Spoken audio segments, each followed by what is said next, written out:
Hello everyone, welcome back to another video here on Play on GAA with me, Seamus Brady and Luke Peyton. In this video, we are going to be giving a full roundup of all the action which happened in Gaelic football in the Club Football Championships of 2022.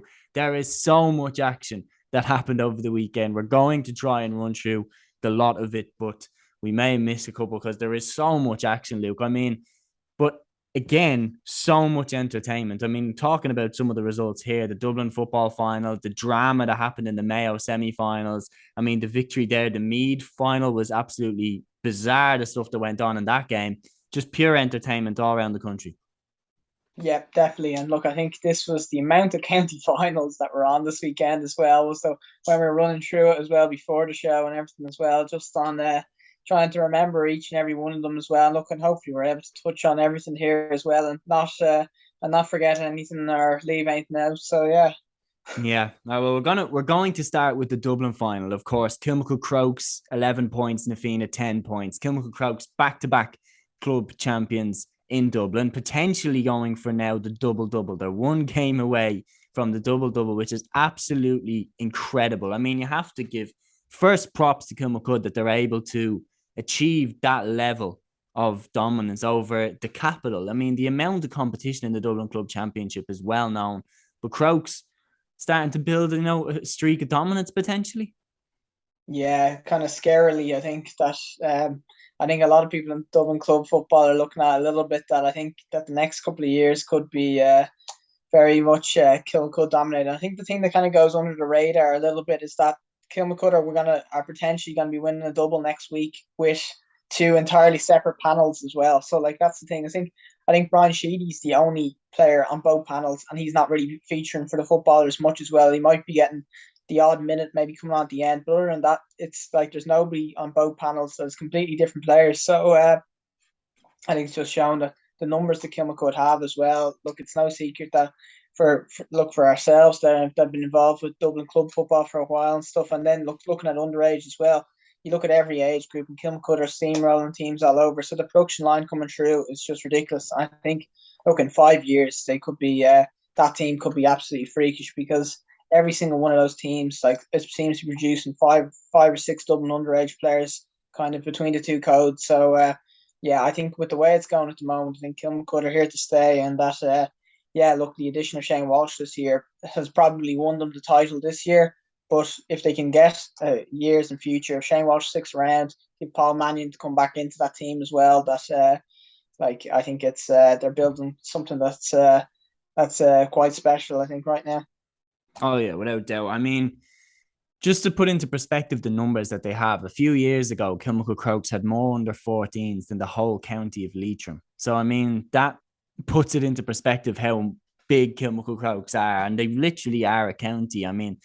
Not only do they have two completely different panels for football and for hurling, but they have inter-county players on their football team and inter-county players on their hurling team. It's a ridiculous level of talent that they have at their disposal.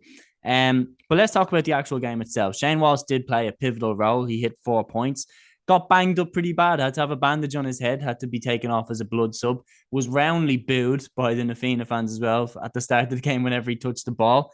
Nafina started well. They went in at halftime 7 points to 6 up. I thought Aaron Byrne, David Lacey, Paddy Quinn, they all looked pretty impressive. What did you make of the first half? Did you think Nafina were in a good spot to win it at halftime? I did actually, yeah. I thought that they were moving pretty well, and that look, obviously the conversion rate was an awful lot better in the first half. I think as well, Merchant did a great job, and Shane Walsh in the first half too. And then for whatever reason, didn't really pick him up in the second half. It kind of seemed to change a little bit, but yeah, no, I do think that Nafina. Look, I think Nafina probably look, they're gonna come out of that game feeling that they left it behind them, and like there's no two ways about it. And that you look at the chances in the second half in particular. Look, Brian O'Leary and Conor McHugh missed chances in the second half that look are going to haunt them. To be honest, now, and look, I think that was kind of the difference in the end. Was that when it came down to it at the end, Kilmacud had that bit of know-how. Shane Walsh stepped up and kicked scores. He was able to back himself from kind of distance as well and kick scores from distance. And whereas look, the Fiend, I felt they were trying to work it in.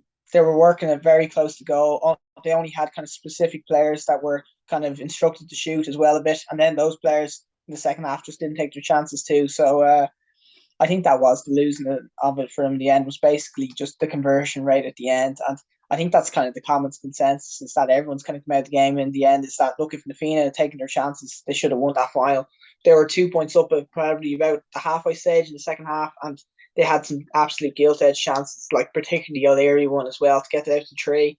And look, they just didn't take them. And then when you don't do that against a top quality side that has the know-how of winning titles already, look, it usually tends that you get punished. And look, and that's what happened in the end. But it was a real tussle of a game. It was kind of again kind of tough enough conditions, I suppose, like nearly all the other games around across the country, really, I suppose, yesterday. And yeah, a lot of off the ball kind of stuff as well, very niggly, bit kind of stop start at times too as well. But look, it was a game that was there to be won, and like Parnell was pretty cut up as well. I think the surface wasn't great and stuff as well. It felt like a real winter football game and just an arm wrestle. Look, in Kilmacud, look, there's no one better in Dublin than Kilmacud at winning those type of games. Like, yeah, well, it's the second year in a row the Crokes have won a final. You know, a real low scoring tussle of a final. I mean, they beat Jude's by a point in last year's final as well. A real, dogfight of a game. And they've done it again against Na Fianna. Na Fianna going in 7 points to 6 up at halftime, only scoring 3 points in the second half. Like, that is something that will, you're right, come back to haunt them. Like, it's one of the things where they look at it and think, we only scored 3 points when we were half an hour away from clinching our first title since the start of the 2000s when they had Kieran McGeeney and Jason Sherlock and all them. Crokes now going into this, they had Paul Mannion at this stage last year, but they didn't have Shane Walsh. Do you think they're in a stronger position or a weaker position this year? It's really hard to know, I think, actually, because, like, I suppose, look, they got through Leinster last year with Mannion, I suppose, and look, yeah, they've lost Mannion, but you could say that Shane Walsh has gone in, and it's kind of been seamless that he's gone in, and he's kind of delivering probably to the same level as what Mannion was delivering. I think it's fair to say that those two are probably on par with each other. If they had the two, Mannion and Walsh, and they were playing well, kind of in harmony with each other as well, I'd be saying right now, just give them the All Ireland. But they don't, and they won't have Mannion as well. So that's the thing. Is I think the question I have about Crokes is that when it comes down to coming through Leinster as well, they're going to be playing on some dirty kind of provincial grounds as well. If they come up against a Naas or Port Arlington and a team like that as well, who just go out and then say, right, we're going to put somebody on Shane Walsh and we're going to take him out of the game and you're going to have to beat us another way as well. Do Crokes have enough scores in them to do that? So that's the thing. The question I have about Crokes. You look at the Crokes backline as well, though. The Crokes backline is really, really good. Like, it's very, very good. You've got the likes of Andrew McGowan, Michael Mullins playing really well. He'll be involved with Dublin next year, guaranteed. Rory O'Carroll's still playing hugely well for them as well. Dan O'Brien, Killian O'Shea, these are all fellas who've been around Dublin, and it's just so strong there as well. So I think defensively they're absolutely good enough to win an All Ireland. I'm just curious how they're going to get on that, because undoubtedly teams are going to look at them and say, we're going to take away Shane Walsh from you as well, and you're going to have to find a way to beat us outside of that. And I'm just curious if they have enough scores in them outside of Shane Walsh, because when they come up against the likes of Port Ireland or something like that as well, you just know that Robbie Piggott's going to be put onto Shane Walsh, and he's just going to be told, you're cancelling him out as well, and they'll put somebody else in front of him. And you know that teams are going to do that. Naas are going to do the same to them as well if they play them too as well. So that's my only kind of doubt about Kilmacud at the moment, is that, yeah, look, if they had Mannion and Walsh, you're not going to be able to mark the two of them out as well. But they're back to this kind of thing where they just have the one clear scoring forward, and if they can, I know the teams are going to have a plan for them as well. So that's just my only doubt about them as well, and that's why I wouldn't be shocked if a team turned them over in Leinster, despite them looking so good.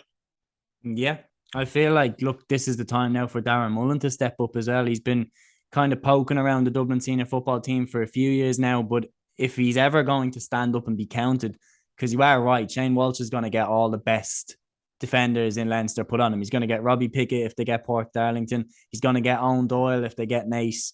Like, he's going to be picked up by the best of the best. And this is where Darren Mullen could potentially go under the radar and pick up big scores for them. He could almost be like the Colin McFadden to Michael Murphy type with Donegal, like that he picks up all the scores when the best defender tends to go on the other one. So, I mean, Yeah, absolutely. I think Crokes, they're the clear favourites for Leinster, but I think they could be potentially turned over. Portarlington ran them close, Naas ran them close. But yeah, I just think they're too strong for Leinster. It'd be interesting to see how they get on in the All Ireland, because I agree, if they had Mannion, I'd be saying, look, just give them the All Ireland now, but they don't. So yeah, it'd be interesting to see how it goes. Before we move on from Dublin, your own club, St. Sylvester's, they lost in the Dublin Senior 2 final to St. Vincent's by 1-8 to 8 points. Both sides will be playing in the Dublin Senior Football Championship 1 next season. But, you know, what did you make of the game? It finished Vincent's 1-8, Sylvester's 8 points. There's a really good young crop there coming for Sylvester's, led by the likes of course, Josh Bannon and so on, Sean Guyden too. What did you make of their performance in this game? Yeah, look, I think it showed promise as well. The first half was really, really good. And that I watched it where Sales went in 6 points to 1-1 up at halftime. Yeah, obviously Vincent's Dermot Connolly's not been featuring for the last while, but Sales looked every bit kind of worth that 2 point lead. Probably should have been more, I'd say, at halftime. That they a lot of energy pushing up as well, and they're returning Vincent's over at every stage as well. You talk about Josh Bannon as well. He was really, really good. Kind of huge amount of turnovers as well defensively, and Sills just were bottling them up defensively the whole time. I don't think they had the conditioning probably and the energy to last 60 minutes against a seasoned side like Vincent's, and then ultimately kind of ran out of legs. And as well, look, the lads probably will know themselves is that the scoring chances in the second half, that there was an awful lot of wides, when gilt edge opportunities and just missed chances as well. And again, it's the same thing that we talked about with Nafina earlier on during the day, is that for a team that hasn't kind of won a title really, when you get to those stages, when you're 2 or 3 points up in the second half and you get these gilt edge chances, you have to take them. And look, Sylvester's, they just didn't really take them as well. But it's a very, very young side, like you're saying, and there's some really good players coming through as well. Just like, yeah, the likes of Ross Keogh came on. He's only just a year out of minor. James Cotter just a year out of minor too as well. And I know from like being in the club myself as well, the minor teams in the last year or so, it's year on year Division 1 sides coming out as well, and that every team at the moment is a Division 1 side and they're competing in Division 1. So I really think in about 5 years or so, that look, sales can be really right up there if everything's managed right, that they can be right up there and just competing at the top end of senior championship, because there's an awful lot of talent coming through. But Vincent's just had that kind of I suppose know-how, and a special mention as well. Nathan Mullins kicked 3 absolutely huge scores, all from about the 45, exactly when they needed it, especially with given the week that he's had as well. But after his father passed away last week as well, he was man of the match by a mile, and just those scores that he kicked off both feet as well, really, really good. And that was the win in the game. And look, he had to be man of the match, I suppose, in the end. I think it was kind of fitting for him that with the week that they've had, and fitting for Vincent's that with everything that's gone on, that they've gone back up as champions, I suppose, as well. And that Nathan kind of can deliver the man of the match performance. Yeah, no doubt. I mean, obviously, condolences to Nathan Mullins, an outstanding performance, man of the match. And I will like having Vincent's and Sylvester's up in the Senior Football Championship next year. I think, you know, they're two clubs that are on the rise. Vincent's have a good young crop there as well. The likes of Bill Costello, the likes of Sean Lamb, Sean Lowry, who've been part of Dublin teams at under 20 and minor. They're coming through now to the seniors and proving themselves to be really, really good players. So be interesting to see how both sides get on in the championship next year. I think they're stronger than the likes of Temple Oak that have, you know, obviously gone down. But I feel like they're stronger than them. It would be interesting to see how they get on. Moving then to the Mayo Football Semi Final. Serious drama in this game. We're going to start with the Westport Castlebar Mitchells game. I mean, talk about drama. I mean, literally the last kick of the game, Castlebar Mitchells have pretty much every player in that small rectangle. And somehow Westport managed to put the ball into the back of the net. I mean, what an absolutely bizarre moment. How on earth did they find the room to get a shot away, let alone put it in the back of the net? Yeah, I think that's the thing. When Shane Scott, he just came on off the bench as well, and that it was a bizarre passage of play when there was the amount of hand passes that were being around the kind of the 6 yard blocks. I'd say there was about 4 or 5 hand passes around, and you're thinking with the amount of bodies, there was about 10 bodies, I suppose, in between themselves and the goal there, kind of, and eventually they just kind of kept passing until there was the slightest kind of bit of a gap, and then look, Shane Scott buried it past Rory Byrne in the goal, and I suppose after it's just a very dramatic ending, considering like that Westport had just conceded the penalty just before that as well. Looked like they just conceded the goal that was going to knock them out of the championship as well. Very, very dramatic. And look, I suppose Huge achievement for Westport, I suppose, as well. They haven't really been able to get over the line in recent years as well, but that they've kind of been thereabouts last few years. So look, they got themselves into a final now as well. And look, I think Ballina probably win as favourites, I'd imagine. But it's look, given on the day as well, we're getting into that stage of the year with these kind of tough conditions. These games are always naturally tight as well. And when you come through an absolute dogfight like that as well, I think Westport will be going in fancying their chances, I think. Yeah, I mean, big shout out, I think, to Castlebar's Ethan Gibbons. I think he's been a real find in the championship so far. But Westport, obviously, they have the likes of Lee Keegan there, Shane Scott, of course, proving that he can do stuff off the bench. The other semi-final and the team that, of course, Westport will be playing in the final now, they're going to be playing Ballina Stephenites, who beat Ballintubber by 310 to 113. So no more Killian O'Connor, no more Dermot O'Connor in the club championship. Ballina Stephenites into the final where they will play Westport. What did you make of their victory here? Yeah, look, I think it's again, I suppose, I think a lot of people, based on historical Mayo kind of club football, will be looking at it as well. Castlebar and Ballintubber is the traditional county final in recent years as well. So I like the novelty kind of this, that Westport against Ballina. It's a matchup we kind of haven't really seen, I suppose, particularly in the latter end of the championship in recent years. And look, I suppose it's kind of a few new faces, I suppose, coming through as well, and it's just it'll make for a kind of an interesting, I suppose, final. I think Evan Regan's probably been the key player, I think, for Ballina, I suppose, so far in the championship as well. Then I think, look, David Clark in goal is probably the other obvious main Frank man. Irwin too. And yeah, look, Frank Irwin's been kind of stumbling around the kind of the male panel as well, yet to make the breakthrough. But these are the kind of the key fellas from at the moment. But I suppose it's a big statement for them that they're beating the team with all the O'Connors. And then you look at the other side as well, the Castlebar Mitchells, who've been so far kind of that have gone so far in championships in recent years as well. It's great to see a novelty kind of pair in there as well. I do think that I would be leaning towards Ballina going into the final. But look, it's really it's going to be a game that's going to be highly anticipated, I think, due to the just how kind of new a matching kind of a matchup it is in the final. And look, it's great to see. Yeah, I'm going to agree with you there. I'm going to go with Ballina to get the job done. Obviously, there will be a preview for that, so make sure you check that out. Moving on then, of course, to the Kerry Semi Finals. First, let's talk about what a mess the Kerry Championship is. It makes absolutely no sense to me how the champions and the team that go on to represent Kerry, like, of course, Dingle now out of the championship is going to be East Kerry against Mid Kerry. Mid Kerry beat Field Rangers. I mean, what is this Mid Kerry, East Kerry, where they have basically a selection of all the best players in an area to play against a club on its own? It never made sense to me why they have to do it different than every other club championship in the country.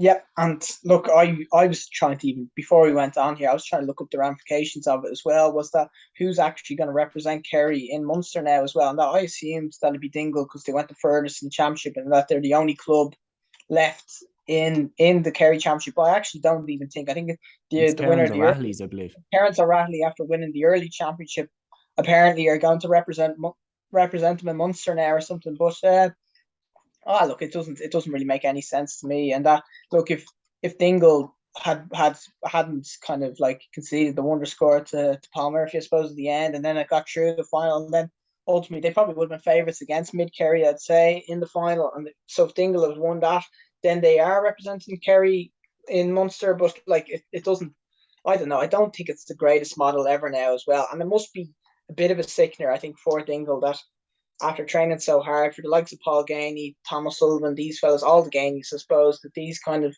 top players, that they've been denied kind of a club championship because they've come up against an East Kerry side like the Harlem Globetrotters with the two Cliffords, the Paul Murphy, it's just Pa Warren. They got Paul O'Shea on the bench. Paul O'Shea off the bench, yeah. And look, it's and there's young O'Sullivan as well, Donald O'Sullivan as well, who's a top player as well, coming off the bench with about 10 minutes to go. Look, it's just it does seem mad, and it kind of, yeah, I know. Look, it's good that intermediate and junior players are getting to compete in the senior championship as well, but I don't see why it can't be like every other county where, well, pretty much every other county that, look, the point of being in junior and intermediate is that you get your players together and you improve and you try and get yourself up to senior. And yeah, there's some clubs are smaller than others, but that's just the way it is kind of as well. And that, look, this kind of thing about pooling players together and creating these super teams to face off against kind of. I know that you're playing against the likes of Dingle is a big town, and Dr. Crokes are in Killarney, and that's a big town too as well. But that's just the way it works as well. And pooling kind of big provincial teams in as well doesn't make much sense to me as well. I know Cork do it a little bit too, but thankfully I think the provincial sides in Cork and the hurling anyway we're all beaten this year, I suppose, and we got to see a really great story with Finbars winning. And look, I think everybody just wants to see that a village like Finbars is something like that, pooling together, local lads as well, working together and winning a title. Whereas, look, I suppose when East Kerry inevitably win, like, I don't know what the celebrations would be like and who's even following them. Like, yeah, that's what I would think. I would think who's in the stand cheering for East Kerry? Like, what do you wear to the game? Do you wear a jersey? Do you wear do you find a hat that's the color of the team? Like, I don't understand really, you know. And then obviously if a couple of your lads get dropped from the side, are you just going to stop supporting East Kerry? Like, I don't understand how you would have a real genuine attachment to that team winning. We do have to talk. I mean, Paul Murphy, 55 meters out, hitting the winning point. Absolutely outstanding from him. But who are you backing in the final now? East Kerry or Mid Kerry? I'm definitely leaning towards East Kerry. Obviously, the Harlem Globetrotters with the Cliffords and so on. But I'm definitely going East Kerry for this. yeah, well, look, I think so too. I think it's when you look at it as well, you're looking at like this looks like the greatest club side you've ever seen, kind of. But like it's just when you look at the names, like even other fellas like Ronan Buckley's been involved with Kerry for years, Dara Lyon, the other Johnson Lyon as well is just thrown in there too and stuff as well. That it's you and you're Shane Ryan in goal too as well. That it's nearly an inter-county side. I think. Look, Mid Kerry have obviously a good team as well, but they don't have half the wealth of inter-county experience. You flick through the mid-Kerry side, there's not really an inter-county player in there as well. So you'd imagine that quality will probably show that. I think that East Kerry and those type of players that they have available in there should probably come out on top, I'd imagine. But again, though, the other dynamic is that what we can't add up there is that when it comes to provincial sides is how well. Oh, and the other, sorry, meant to say as well, James O'Donoghue's the other fella in there that we forgot to say as well. That's just footballer of the year. Why not? Yeah, just throw him to the mix as well. Actually, he's just slipped under the radar there as well. But the other thing is like we have to kind of factor in like is do they gel? Do the players actually get on as well and stuff as well? So that's another thing as well that we can't really speculate on what the harmony, I suppose, between all these lads is like. I don't know if that's a factor, but if you're going based off paper, I suppose as well, you'd have to imagine that look, East Kerry should probably have too much from Mid Kerry just based on the sheer talent that they have in there. Yeah. Okay, so just before we start the run through, of course, of all the action which happened in the football championships across the country on the Sunday, we're just going to talk briefly about, of course, the Donegal final. It was very controversial. St. Eunan's, of course, down to 14 men. Shane O'Donnell, his red card, so controversial. Naomh Conaill crowned as Donegal Kings. Did you agree with O'Donnell sending off? And of course, a 1-point victory for Naomh Conaill. I mean, very tough one to take for Eunan's. Yeah, look, I think everyone's seen the red card at this stage as well. And look, I think we're all still kind of trying to work out what happened a bit. Like everyone sees the shove a little bit, but that's what it was. It was a shove, I suppose. And it's like, sure, even if for those that are watching Liverpool Man City like last night as well, there was a shove in that game as well. Like then there wasn't even action in the Premier League over something like that. So if it's not going unpunished there's no way that it should be going punished in a club game in Ireland. Like so, look, I think there was also kind of, I know that Eunan's came out afterwards that they were saying that the referee said that there was a second incident maybe after that as well, but there's no real trace of that actual second incident. So look, it's a very harsh red card, and that I think everyone's in agreement that it was a red card that probably shouldn't have happened. And yeah, look, if that had a bearing on the game, look, it obviously did. I suppose in a 1-point game and one team playing with a man less as well, it obviously does have an impact. But look, it was a very dramatic kind of game as well. Again, look, absolutely horrific conditions. I suppose like it's what you expect from Donegal kind of championship as well, is that they're playing up there, that they never seems to be a final that's played in perfect conditions. So yeah, look, I think they've kind of got used to these slugfests, I suppose. And yeah, well, it was the mother of all kind of arm wrestles, that final anyway as well. And look, I suppose Kieran Thompson probably won it in the end with his left boot. I suppose probably won it in the end for Naomh Conaill.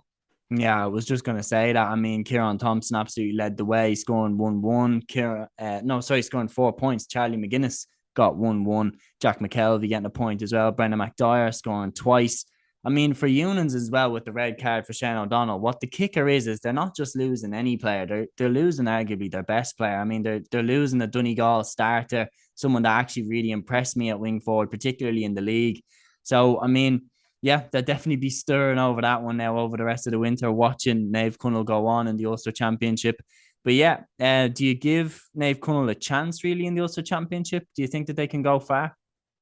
It's hard to know because I think Ulster is very, very strong. Like I think you look at the teams that could potentially be in it as well. Like you're looking at the Glen, Slaughtneil, like some of these teams are Cross just McGlenn. really, yeah, and Crossmaglen as well. Now they've the lads back and everything this year as well, that they just look really strong at the moment. That like and Kilcoo, of course, sorry, y'all defending all Ireland champions as well, of course. Like it's I think Ulster could be really, really difficult to navigate through. And I think look, they look obviously Naomh Conaill are a good side as well, but I don't think I'd have them those kind of like whoever comes out of Derry, I'd have them behind that as well because Slaughtneil and the Glen are top sides as well. I'd probably have them behind Cross McGlenn as well right now. And then look, obviously, yeah, Kilcoo's have been kind of a bit lucky to get through down so far as well with the penalty shootout and then extra time to weekend. But you have to give them the respect that they deserve because they're the All Ireland winners. So like I think right now they're probably behind all those teams at the moment at least anyway as well. So yeah, look, it'll be difficult I think for them to come out of Ulster, but look, you have to give them the credit they deserve, I suppose, for coming out in what was an absolute war for Donegal final. Yeah, no doubt. Moving on though to probably one of the most bizarre club finals I've ever heard of or ever seen, the Meath Club Final between Ratoath and Summerhill. So Ratoath claimed their third title in 4 years. David Brady, of course, the former Mayo player, is there as manager. 12 points to 11 they beat Summerhill by, but David Brady managed to get knocked out in a club final when he was manager of a team. Of course, he was, I think it was the other manager, Conor Gillespie, was it? The Summerhill manager? Just bizarre scenes. Yeah, and I think look, it's kind of doing the rounds a bit at the moment that the image of David Brady flattening his back with his legs up in the air, I suppose, a bit as kind of somebody captured that moment anyway as well. But look, it's kind of bizarre stuff really that in the county final that you see two managers coming to blows like that as well. So both of them sent off, like rightfully so, you'd have to say. And look, look, the serious point is that like it shouldn't be happening. Is that managers shouldn't be tussling with each other as well. And that look, it's bad enough that you've players tussling with each other before that you've managers knocking each other over and everything like that as well. So And now manager knocking the other manager out cold. I mean, if you're talking about the standard setters here, like if two managers start going at it, like why don't the crowd, why don't the players? yeah, look, I think it's a bizarre kind of one as well. I think look, David Brady's kind of got himself into trouble a few bits with scuffles kind of as well. So he's kind of that this isn't the first time that he's ended up kind of involved in one of these instances, I suppose, as well. But it seems to have nearly overshadowed what was like a real kind of contest of a game as well. And that look, the fact that like a county final as well, when you've two managers taking over the spotlight from it as well, it's completely taken away from the players. And that I suppose like when this is the reason is that instead of doing like a an instant kind of match report in this game as well. We're having to talk about two managers kind of making a fool of themselves a little bit as well. So like we're it's Well, one thing, rate the knockout out of 10. oh sure, I haven't seen enough of it yet. No, I have to. I don't think I've seen. I haven't actually been able to find a clip of him being knocked over anyway as well. So look, somebody will have to produce that. I think pretty quickly online anyway. But look, I I'd think. give it a solid 8. Good technique. but yeah, look, it's I suppose look, it's a great achievement for Ratto anyway as well. And looking despite him being, I think Dave Brady's been very gracious about it, probably because Ratto Yeah. won. I think if they I came mean out the wrong. that quote that I didn't hit the deck in '96, but I hit the deck there, like that's a fantastic one liner, and it definitely made me laugh. Anyway, like obviously he's referencing that absolute brawl that happened in the '96 final between Mayo and Meath. Now obviously he's a Mayo man managing a Meath club. I respected how he kind of made lighthearted of it and wasn't too butthurt about it. Yeah, yeah, absolutely. It's just it does help when you're on the winning side too. I can only imagine that if they'd lost that game by a point, I'd wonder if you'd be so kind of You might gracious have about waited outside the ground for round two. it. But yeah, I don't know if he would have fancied it against Conor Gillespie though. I don't know if Gillespie's a anyone. big man. Like Yeah, Gillespie's what 6'3", 6'4". Like yeah, fair I play to don't think. Dave Brady. He was always the terrier, but maybe he picked on a bit of a big Yeah, dog there. yeah, yeah. I think I don't know if he would have fancied round two. I think there. But yeah, no, but as well though, like a great achievement for Ratto as well. Kind of new enough winners, I suppose, in there too.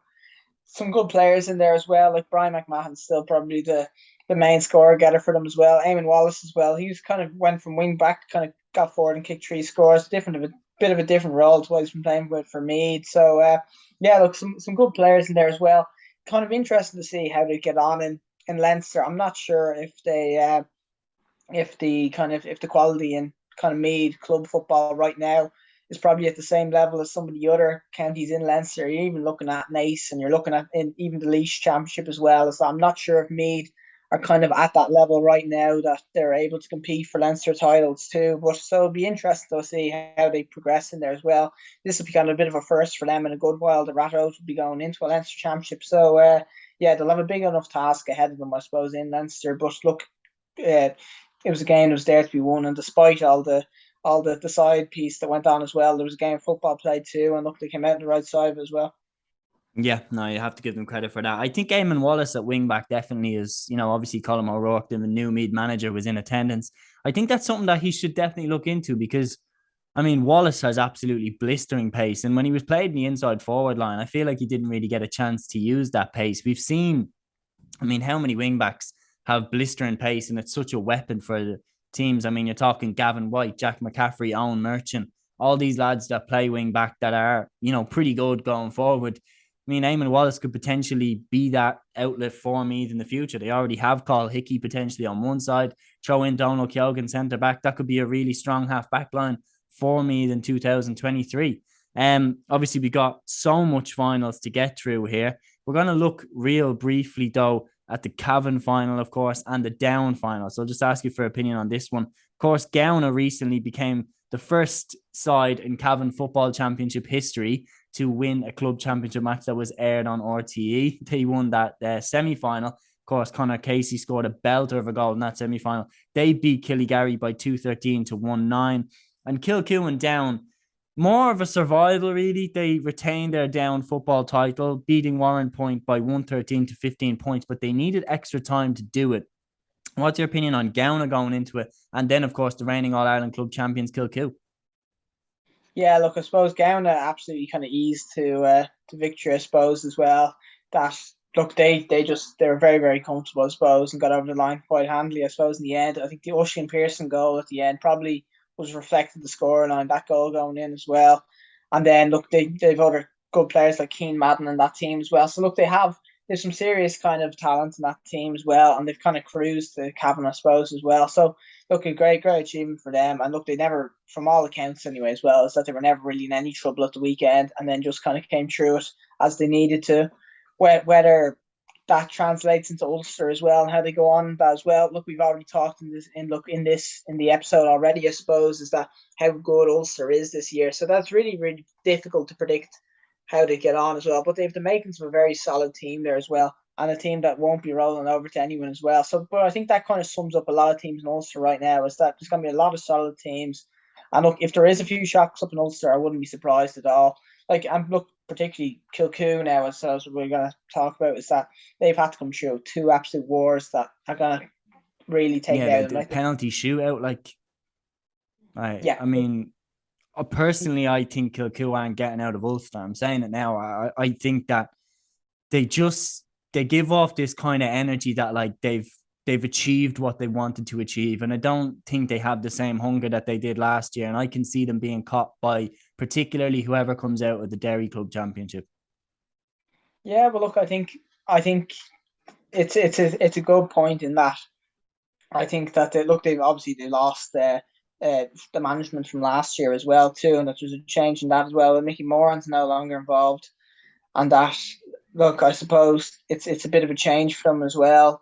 that they have. But they've had two absolute dogfights to come through as well. But they're still finding ways to win games. It's the only thing you'll say is that games that they probably should have, from all accounts as well, with the last the penalty shootout, that they should have been gone before that as well. And that they just seem to be absolutely kind of scraping their way through games at the moment. And sometimes teams that they find it in their kind of club championship that they can struggle to get out of the county, and then when they get into the better pitches and stuff, that they can start taking off. But yeah, I'd probably be agreeing with you at the moment, is that I wouldn't have them as my favourites right now. I do think that right now I'd probably be looking at the winners of the Glen or Slaughtneil in the football as probably the best teams in Ulster right now as well. And looking, Cross and Glen are really intriguing right now as well.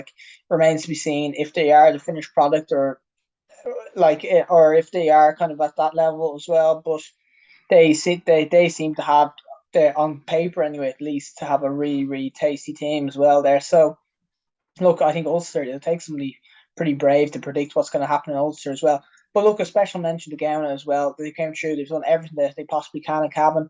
And look, I don't think people will have them at the top of their list of teams that they expect to win Ulster, but I think they'll be quite happy with that as well going in, because they've done everything they've had to do. And that, yeah, look, it's gonna make for a really, really interesting championship up there as well. And look, we're still gonna get into the Monaghan final now in a minute too. Oh yeah, without doubt. Before we do, of course, the Tyrone Semi Finals happened. Donegal Kieran 11 points, Dromore 10, Carrickmore 11 points, Clonau 8 points. Tyrone Football Championship is absolutely bizarre. If Carrickmore win, they will be the 11th winner in 11 years. I mean, that is remarkable.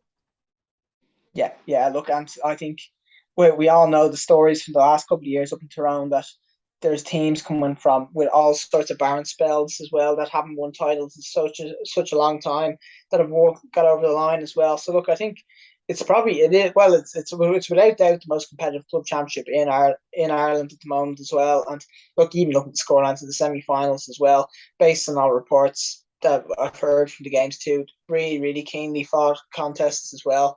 And look, I don't know if it's maybe the style of football in their lens into that as well. The teams are sometimes they can be cautious enough. Now those type of games, those cautious games do lead into closer matches where it's ultimately decided by a score at the end as well, an awful lot. But every game up in Tyrone, when you get to that stage of competition, seems to be decided by a score. So look, it's fantastic entertainment as well, I suppose.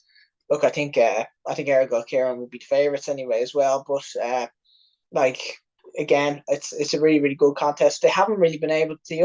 Only thing about it though, with all the different winners, is that look, Tyrone haven't translated that into Ulster club titles whatsoever, really, as well. So that's the other thing about it, is that that some of the other kind of counties have been way more predictable up there, and that you've had the likes of Scottstown have been cleaning up and stuff, and then Derry Gonley been cleaning up in Fermanagh and stuff as well.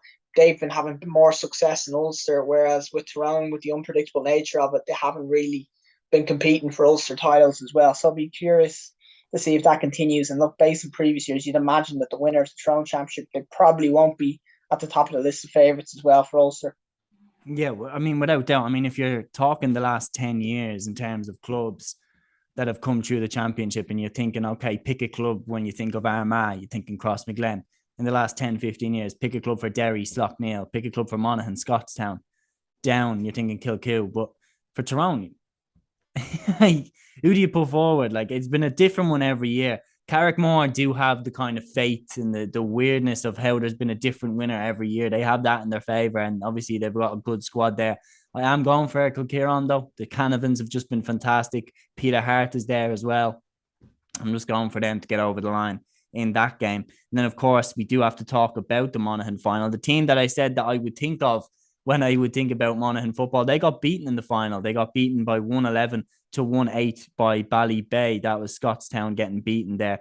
Ballybay bridging a 10-year gap as they stop Scottstown's 3-in-a-row bid in the Monaghan final. Of course, big shout out. I mean, when you're talking about warriors, Ballybay have some absolute warriors. Paul Finlay remarkably lined out a corner forward. I mean, he's been retired from Monaghan for at least 7-8 years. He's still going strong. He's, in my version, the Monaghan version of Mossy Quinn. He's still going strong. Absolutely outstanding player. He got a point from a free. Christopher McGuinness led the way with 4 points. Desi Ward with a goal and 3. And they're the Monaghan champions. Yeah, and look, and we're talking already about solid Ulster teams as well.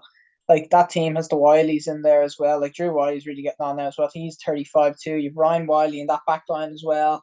Desi Ward was man of the match with 1-3. There's some really kind of inter-county quality players in that team as well. Kind of a lot of good few household names. So there'll be a solid enough side as well. And look, Scottstown have been a team that have been like particularly in Ulster as well, very, very difficult to beat. They've come out of Ulster before as well. So like it's a big win for Ballybay as well. And that's look first title since 2012. And look, I'd imagine that they'll be in a great position to give a good crack into Ulster as well. So look, it's all shaping up very, very nicely as well. I think I think they have the makings of a really solid side. Players that have been involved in Monaghan sides that have gone far in All Irelands as well with a lot of experience, and have had big days up in Ulster as well. So I think they're another side that like you won't be able to write off and say that to say that they won't be contenders, because look, they have the makings of something that's very, very solid as well. So it's another top quality side to add into the mix, and what's already like it's a ridiculously stacked competition this Ulster Championship's going to be. Like you look at the other provinces and you can nearly already pick out who you'd imagine. Like you'd imagine that Crokes might probably come out of Leinster, Finbars are probably going to come out of Munster as well, and then look, you'd imagine the Mount Belly, Moylocker coming out of Connacht. But then in Ulster, I think it's a complete coin toss. Like. Oh yeah, without doubt. Moving then west, we're going over to the Connacht Club Championships over there. Leitrim St Mary's beat Mohill by 111 to 1-7, and then in the Sligo Football Final, Turles Strand beat St Mary's by 15 points to 13. The London Final that went to a replay between Fulham Irish and St Kiernan's. But what's your thoughts on the Leitrim champion St Mary's and the Sligo champions Turles Strand? What do you give them going into a real? They're going to be swimming with the Sharks now. Whoever comes out of Roscommon, whoever comes out of Galway, whoever comes out of Mayo. I mean, imagine if they run into a Mount Bellew, Moylock or something like. There's some Sharks going to be swimming with them now.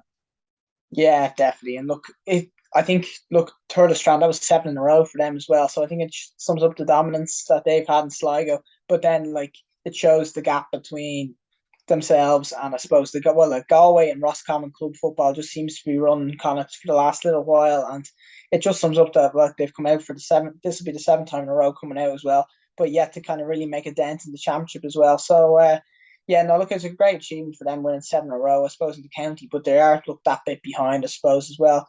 Some good players like the Gowans up there as well, Conan Marin as well, really good player too.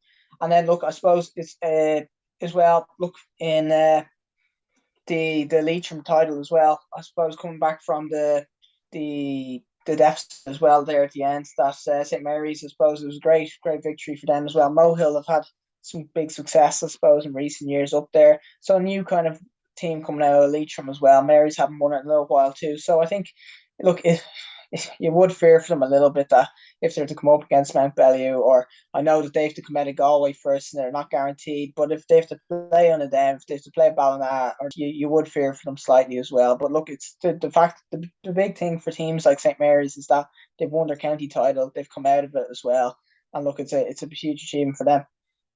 Oh yeah, without doubt. Moving then to Leinster, of course, we've touched on the Dublin, we've touched on the Meath Championship. In the Louth Senior Football Championship final, that had finished level 112 apiece between St Mary's and Newtown Blues. The replay, St Mary's RD came out on top 118 to 115, claiming their first title since 1995, a 27-year gap finished there. And in the Wexford final, there was a bit of a surprise. Castletown upset Shelmaliers. I fully believed that Shelmaliers were going to get the victory, but Castletown beat them by 13 points to 9. Remarkably, of course, Castletown still have, of course, the likes of Liam Coleman there, who was, very impressive with DCU in the championship. Shelmaliers had the likes of Ross Banville, the Malones, and yet still, Castletown come out on top. What do you think about Castletown? And then, of course, the Louth champion St Mary's RD. Yeah, well, look, I think that was one before the start, was that I think a lot of people were just saying that was given with Shelmaliers, and that, look, I think based on that game when they played Naas last year in Leinster and stuff, they really put it up to Naas too, that I think a lot of people had them nearly written already onto the trophy before the start. So that was definitely one that I think that caught the eye and caught me by surprise a little bit as well was that I assumed the Chamaliers were going to come out of Wexford again. So look, that's it's a huge win for Castletown anyway as well. And yeah, again, look, it's just interesting for them going forward. And as well, RD kind of is a real interesting one for me as well. Is that I know that they've been a real solid side up in Louth for years, and that in kind of recent years, I suppose the Drogheda teams have kind of taken over a little bit as well, and that the big town sides, I suppose, have taken over in Louth as well. So for RD to get their first win, I think it's about 25 years since they got it. That look, it's a great win for them as well. And the Louth Club Championship's been really competitive in the last couple of years as well. So like I do think that RD have something in them that they can go on a bit of a run. Obviously, look, they'd be doing well to be competing with super clubs like Kilmacud and Naas and stuff with huge populations that they're just a small enough town as well that like they're gonna be up against as well. But there's some nice players. Darren McConnell, particularly in full forward, is a really nice player. And then obviously look, Liam Jackson kind of made a name for himself this year playing for Louth, particularly in the National League where he was really, really good. So yeah, no, look, they've some really nice players up there as well, and I think they might be one of the teams that I think might be able to go on a little bit of a run. RD, I wouldn't be surprised if they kind of maybe pull one or two shocks as well. Obviously, I think they'll find it difficult when they have to come up against the likes of those big teams, and then like the likes of Port Arlington too as well. Because look, I think the big three in Leinster are just that bit ahead of everyone else right now. Yeah, no, I would agree with you there. Just before we wrap up, of course, Tipperary, that final, Clonmel Commercials winning by 110 to 1-2 against Upper Church John Bain.